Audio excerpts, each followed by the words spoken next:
5.2 question number 3 direction से related question है। तो हम जानते हैं कि 4 मेन डायरेक्शंस होते हैं जिनको हम कुछ इस तरह से रिप्रेजेंट करते हैं। यहाँ पर नॉर्थ, ये साउथ, ईस्ट और ये रहा वेस्ट। तो यहाँ पर पार्ट ए में क्वेश्चन है कि अगर हम ईस्ट डायरेक्शन को फेस करते हैं और हाफ ऑफ रेवोल्यूशन बनाते हैं तो हम किस डायरेक्शन में पहुंच जाएंगे, और हमें रेवोल्यूशन कैसा करना है, क्लॉकवाइज।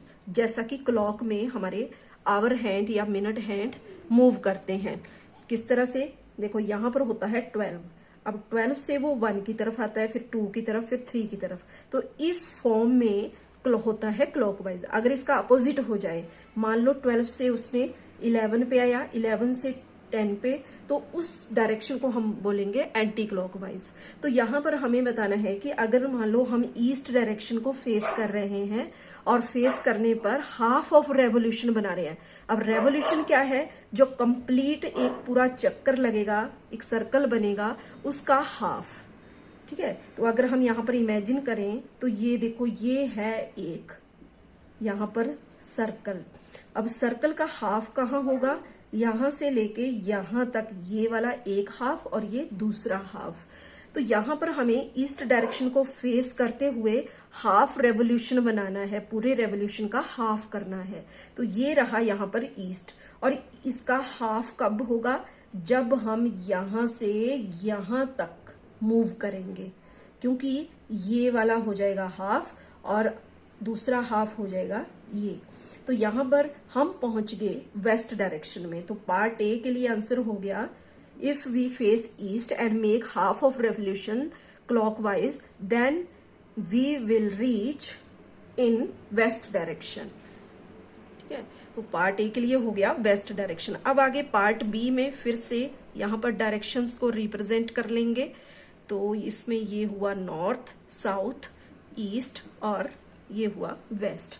अब फिर से पार्ट बी में भी हमें ईस्ट डायरेक्शन को फेस करना है, लेकिन यहां पर है 1.5, यानी कि एक तो हमें पूरा रेवोल्यूशन लगाना है, कंप्लीट रेवोल्यूशन। जहां से स्टार्ट किया वहीं पे स्टॉप किया, उसके बाद हाफ और लगाना है। तो हाफ और लगाने का मतलब है कि यहां से यहां तक हम कौन सी डायरेक्शन में पहुंच गए, वेस्ट डायरेक्शन में। तो इसके लिए भी आंसर हो गया वेस्ट डायरेक्शन। आगे है इसका part C, west and make 3/4 of a revolution anticlockwise. तो देखो यहां पर फिर से ये आ गया नॉर्थ, साउथ, ईस्ट, वेस्ट। अब इसमें एंटी क्लॉकवाइज, अब एंटी क्लॉकवाइज का क्या मतलब है, जैसे हम फेस करेंगे वेस्ट को, तो ये रहा वेस्ट। अब वेस्ट को फेस करते हुए हमें एंटी क्लॉकवाइज जाना है। अब एंटी क्लॉकवाइज क्या हुआ, देखो जब क्लॉकवाइज होता है तो इस तरफ को डायरेक्शन होती है, इस तरह से घूमते घूमते इस डायरेक्शन में आके फिर यहां पर कंप्लीट होता है। लेकिन एंटी क्लॉक में क्या होगा, एंटी क्लॉक में हमें इसका अपोजिट चलना है। ठीक है, इस डायरेक्शन की बजाय हमें इस डायरेक्शन में चलना है। तो यहां पर वेस्ट को फेस करते हुए 3/4। अब ये टोटल कितने पार्ट्स बन गए हैं, 4। अब इसके 4 में से 3 रेवोल्यूशन, 3/4 ऑफ अ रेवोल्यूशन हमें बनाना है। तो वेस्ट से लेके अब हमें एंटी क्लॉकवाइज, मतलब इस तरफ से 3/4। तो ये हुआ यहां पर 3, देखो ये 1, ये 2 और ये 3।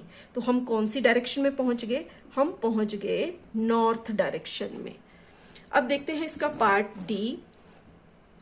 तो पार्ट डी में साउथ, पहले यहां पर डायरेक्शंस को रिप्रेजेंट कर लेंगे, नॉर्थ, साउथ, ईस्ट, वेस्ट।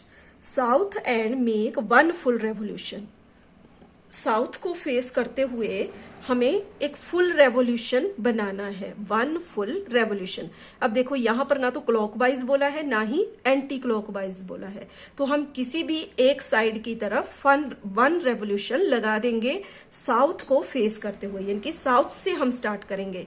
तो देखो हम इस तरफ को भी बना सकते हैं या इसी अपोजिट डायरेक्शन में भी बना सकते हैं। तो देखो जब हमने फुल रेवोल्यूशन किया तो उसमें हम वापस जिस डायरेक्शन से हम चले थे वहीं पर हम दोबारा पहुंच गए, मतलब साउथ डायरेक्शन।